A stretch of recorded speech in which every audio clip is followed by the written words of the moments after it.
I've chosen to follow the 6-week FTP Builder course, but before starting it, it's best to have a reference point.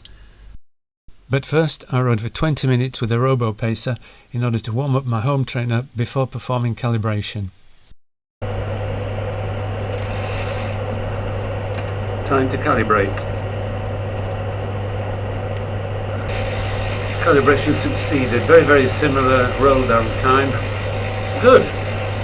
Confident in my confidence in my material.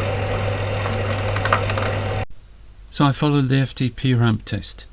This gave me a reference starting power of 241 watts. Okay, so this is an FTP test, my first ever FTP test.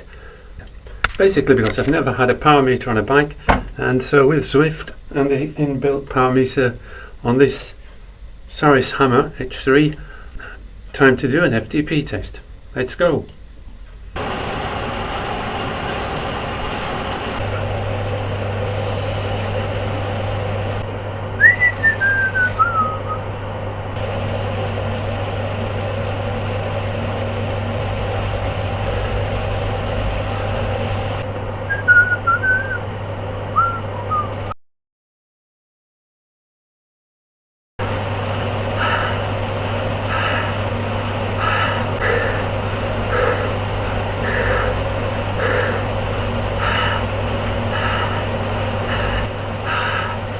Now I got it to 280.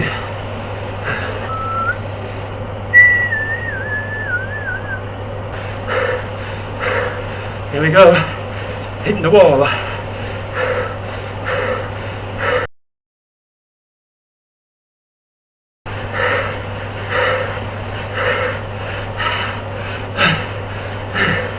And a 64.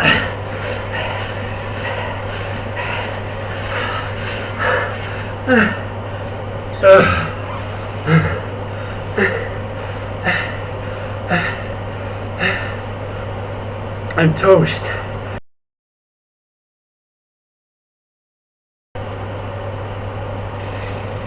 So that was the FTP test. It just all of a sudden gets harder and harder right at the end.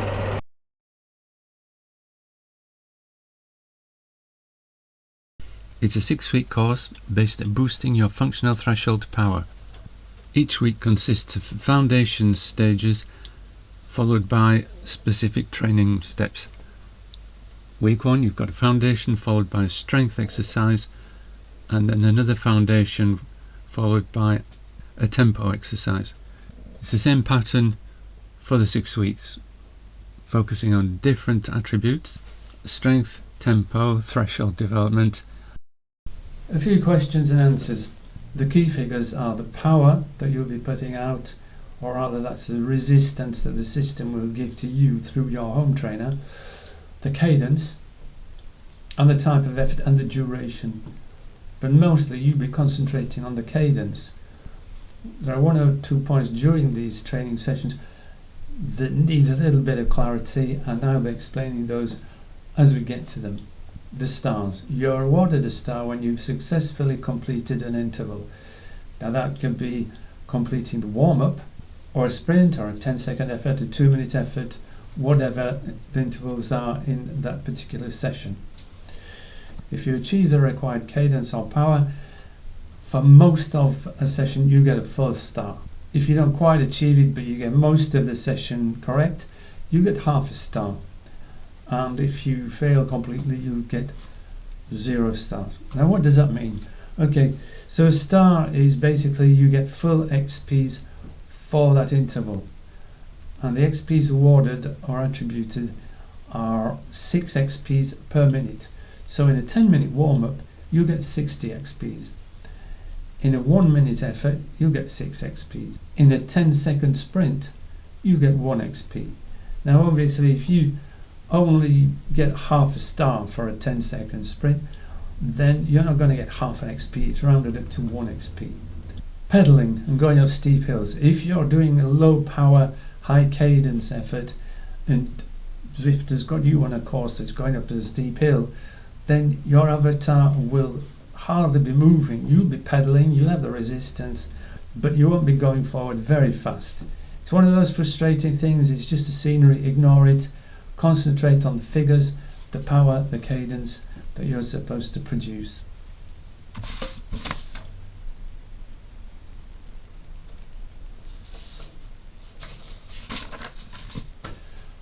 Pausing. Now you can pause the program, and so if you need to, say, answer the door or go to the bathroom, it's best to wait until you've gone through the arch to the next interval, the beginning of the next interval, press the pause, and then go do whatever you have to do, come back, get some speed into those legs, and then resume the session. It's all quite easy. Erg mode. Erg mode is used to control the resistance of your home trainer, so all you have to concentrate on is the cadence. And some of the short, very short intervals of 10 seconds aren't very well managed by erg mode. So you are advised to turn off erg mode.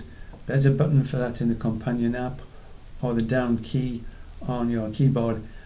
Switch off erg mode for a very hard, intense, fast effort. Cadence. Now basically many home trainers quite simply interpret the cadence from the power, the force and the speed of the flywheel. If that's the case, then you're going to have to avoid changing gears, trying to remain using the same sprocket for an interval. Somewhere in the middle of your cassette, you might notice that the cadence suddenly goes high or low, and you haven't actually felt that you've changed anything. This could well be down to an irregular pedal stroke, where the difference in power of the upstroke or the downstroke of one leg could make the system think that you just accelerated. So continue with the cadence that's been working for you. If Zwift says your cadence is a bit high, don't reduce that cadence immediately, and don't try to accelerate if it's going wrong the other way. Just try to see what happens. It usually takes about 10 seconds for the cadence to settle down again. It's one of those things, don't worry too much about it. Right, that's it for me. Time to get cracking on with this training course. So if you want to follow me, why not subscribe and see me go through each different training session. The next video will be the foundation and the strength sessions. So you get 2 sessions for the price of 1. I'll be pointing out any anomalies in the training sessions and giving any tips and advice that I can.